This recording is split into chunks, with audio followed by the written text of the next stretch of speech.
Every summer for 9 years, my parents loaded the car before sunrise. My younger brother would bounce around the driveway asking if they had packed the fishing rods or the beach chairs. My father checked the tires. My mother counted coolers and suitcases. My suitcase was always smaller.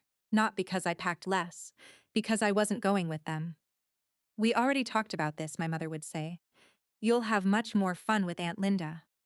The explanation changed slightly every year. The cabin wasn't big enough. My brother needed more attention. I'd enjoy the horses near my aunt's house.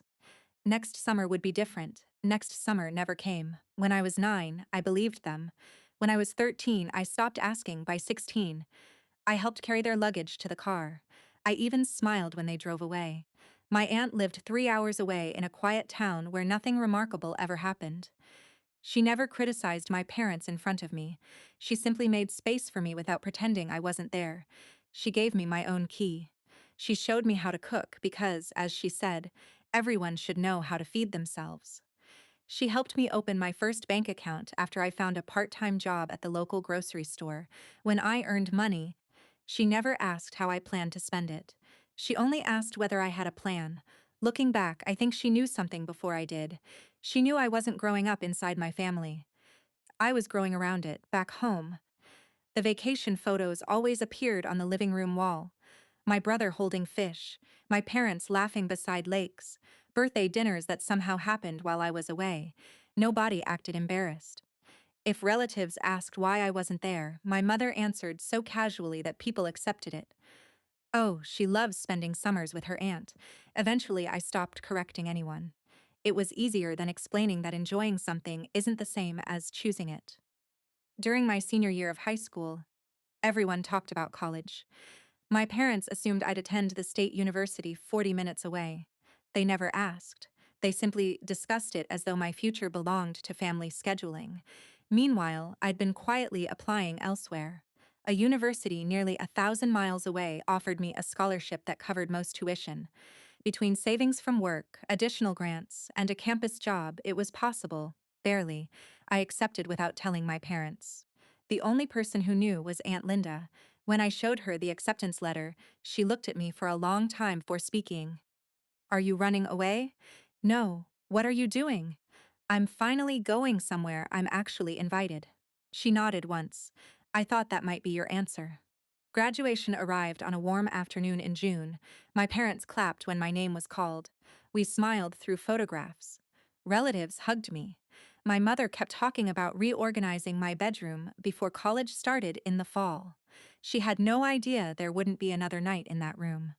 While everyone went to dinner, I quietly left with Aunt Linda. Everything I owned had already been packed over the previous month and stored in her garage. By midnight, I was unpacking boxes inside a tiny apartment near my new campus. I remember sitting on the floor, surrounded by cardboard boxes, and realizing something strange. I didn't feel brave. I felt calm. For the first time in years, nobody expected me to disappear so someone else could belong. My parents called 3 days later. At first, they were simply confused, then annoyed, then offended. "Why didn't you tell us?" my father asked. I almost laughed. There wasn't one conversation they had missed. There had been thousands they never started. The calls became less frequent, then holidays became awkward. Eventually, they stopped reaching out altogether. Life moved on. I graduated from college, started working, changed apartments, earned promotions, built friendships that felt more like family than obligation. The silence became normal. Almost 4 years later, my office receptionist called upstairs. "There's a couple here asking for you." I looked through the lobby window before going downstairs. My parents looked older. Smaller somehow. Not weaker. Just less certain. They had finally found me because an attorney handling my aunt's estate needed verified family information after she passed away. My work address appeared in the paperwork. Neither of us had expected that to be the reason. We sat in a nearby cafe after signing the documents. For several minutes, nobody spoke. Finally, my mother whispered, "Why did you leave like that?" I answered honestly. "I didn't leave in one day." They looked confused. "It took me 9 summers." My father stared into his coffee. "We thought you liked staying with your aunt." "I loved staying with her." I paused. "But those aren't the same thing." Silence settled between us. Not angry, just unavoidable. They searched for one mistake they could apologize for, one vacation, one decision, one argument. There wasn't one. There were years of small choices that all pointed in the same direction. You can survive almost anything once. It's repetition that changes who you become. When we stood to leave, my mother quietly asked whether we could try again. I told her we could try to know each other as adults, not as people pretending childhood had happened differently. She nodded with tears in her eyes. There was no dramatic embrace, no promise that everything would heal. Some things grow back. Others leave scars that simply stop hurting. As I walked back toward my office, I realized I wasn't angry anymore. I wasn't waiting to be chosen.